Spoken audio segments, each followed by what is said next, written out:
අයුබෝවන්. අද අපි කතා කරන්න යන්නේ අපේ ශරීරයේ ඇතුළෙම තියෙන කවදාවත් නතර වෙන්නේ නැති පුදුමාකාර විදියට කාර්යක්ෂම සුපිරි අධිවේගී මාර්ග පද්ධතියක් ගැන. ඒ තමයි අපේ රුධිර සංසරණය.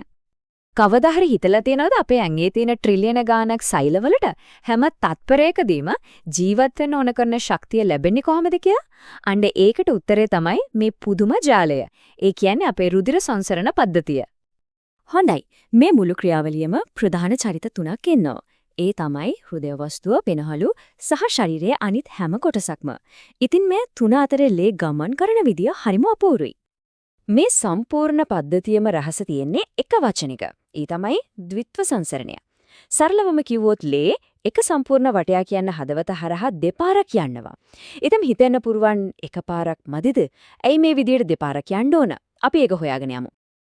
හරි, අපි අපේ ගමන පටන් ගමු පළවෙනි වටයෙන්. මේක හරියට වාහනයකට ඉන්ධන පුරව ගන්න යනවා වගේ ගමනක්. මෙතනදී වෙන්නේ රුධිරය යනවා Tamanට ඕන ජීව වායුව, ඒ කියන්නේ ඔක්සිජන්. ඒක පුරව ගන්න පෙනහළු වලට. හිතන්නකෝ මෙහෙම ශරීරේ පුරාම ගිහින් මහන්සි වෙච්ච ඔක්සිජන් අඩු වෙච්ච ලේ ටික හෘදයේ දකුණු පැතර එකතු වෙනවා. එතනින් ඒක කෙලින්ම යවනවා පිරිසිදු කිරීමේ මධ්‍යස්ථානයට. ඒ කියන්නේ අපේ පෙනහළු වලට. පෙනහළු වලින් ඔක්සිජන් හොඳට මැදලා අරගෙන අලුත් වෙලා ෆ්‍රෙෂ් වෙලා ඒ රුධිරේ ආයෙත් එනවා හදවතේ වම් පැත්තට. අන්න පළවෙනි වටේ ඉවරයි. ඉතින් සරලවම කිව්වොත් මේ ගමන වෙන්නේ මෙහෙමයි. මුලින්ම ඔක්සිජන් අඩුලේ දකුණු කෝෂිකාවෙන් පිටත් වෙනවා. ඊළඟට ඒක පෙනහළු වලට ගිහින් ඔක්සිජන් වලින් පෝසත් වෙනවා. අන්තිමට මේ ඔක්සිජන් පිරුණු ලේ ටික ආයෙත් හදවතේ වම් කර්ණිකාවට ඇතුල් වෙලා දිවනි ගමනට ලෑස්ති වෙනවා. හරි, උන්න දැන් තමයි නියම වැඩේ පටන් ගන්න. ඒ කියන්නේ බෙදා හැරීම. ඔක්සිජන් වලින් හොඳටම පිරීලා තියෙන රුධිරය දැන් ලෑස්ති වෙන්නේ ශරීරයේ අස්සක් මුල්ලක් නැරේ යන්න. මේ තමයි සංස්ථානික සංසරණය. අපේ ශරීරයේ ප්‍රධානම සපයුම් මාර්ගය.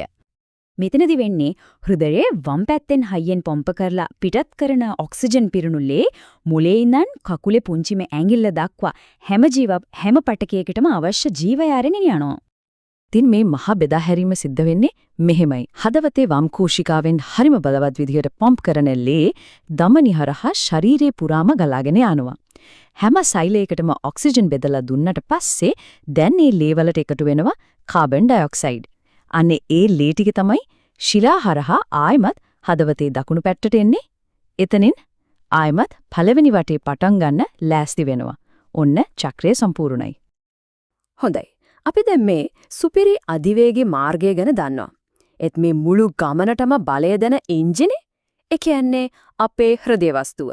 ඒකේ රිද්මය, ඒ විද්‍යුත් ස්පන්දනය වැඩ කරන්නේ කොහොමද? මේ ECG සටහන ගොඩක් වෙලාවට දොස්තරලා පාවිච්චි කරන එකක්. මේක හරියට හදවතේ රැහැස් භාෂාවක් වගේ. මේ උඩට පහළට යන රේඛා, ඒ කියන්නේ P, QRS සහ T තරංග වලින් කියවෙන්නේ හදවතේ ගැස්මේ සම්පූර්ණ කතාවමයි. අපි බලමු ඒ භාෂාව ටිකක් තේරුම් ගන්න. හැම හෘද ස්පන්දනයක්ම පටන් ගන්නෙ මේ P තරංගෙන්. මේක ඇසිල්ලකින් වෙන දෙයක්. හරියටම කිව්වොත් තත්පර දශම 1යි. මේ පුංචි විද්‍යුත් සංඥාවෙන් වෙන්නේ හදවතේ උඩ කාමර දෙක, ඒ කියන්නේ කර්ණිකා පොඩ්ඩක් සංකෝචනය කරලා ලේ ටික පහළ කාමරවලට තල්ලු කරන එක.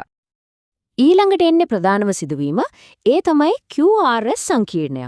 මේ තත්පර දශම 3ේදී තමයි හදවතේ පහළ කාමර, ඒ කියන්නේ කෝෂිකා තමන්ගේ මුළු බලයම දාලා සංකෝචනය වෙන්නේ. අන්න ඒ එක තෙරපීමෙන් තමයි ලේ පෙනහළු වලටයි මුළු ශරීරයටමයි විදින්නේ. ඇත්තටම අපිට දැනෙන්නේ මේ හෘද ස්පන්දනය. අන්තිමට එනවා T තරංගය. මේක තමයි හදවතේ විවේක කාලය. පොඩි බ්‍රේක් එකක් ගන්න වෙලාව.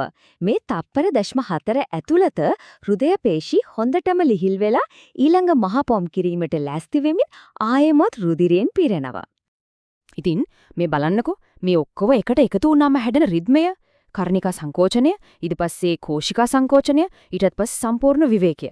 මේ තත්පර 0.8ක ඒ කියන්නේ තප්පරයකටත් අඩු මේ පුංචි චක්‍රය තමයි අපේ ජීවිත කාලය පුරාම එක තප්පරයක්වත් නොනැවති අපේ මුළු ශරීරයටම බලය සපයන්නේ. ඉතින් අපි දැන් මේ සම්පූර්ණ චක්‍රය දැක්කා. මේ වට දෙකකින් යුතු පද්ධතිය ඇත්තටම මෙච්චර කාර්යක්ෂම වෙන්න හේතුව මොකක්ද? මේකේ තියෙන පුදුමය තමයි මේ ද්විත්ව සංසරණය නිසා ඔක්සිජන් වලින් උපරිමවම පිරුණු රුධිරය හරිම අධික පීඩනයකින් සහ වේගයකින් මුළු ශරීරයටම පොම්ප් කරන්න පුළුවන් වෙනවා. අන්න ඒකෙන් තමයි අපි වගේ සංකීර්ණ ශරීරයකට අවශ්‍ය ඉහළ ශක්ති මට්ටම දිගටම පවත්වාගෙන යන්නේ. හිතන්න බලන්න මේ කොටස් දෙකේම ගමන. ඒ කියන්නේ පෙනහළු වලට ගිහින් එන ගමනයි, ඇඟ පුරාම ගිහින් එන ගමනයි මේ ඔක්කොම සම්පූර්ණ වෙන්න යන්නේ විනාඩියකට අඩු කාලයක්.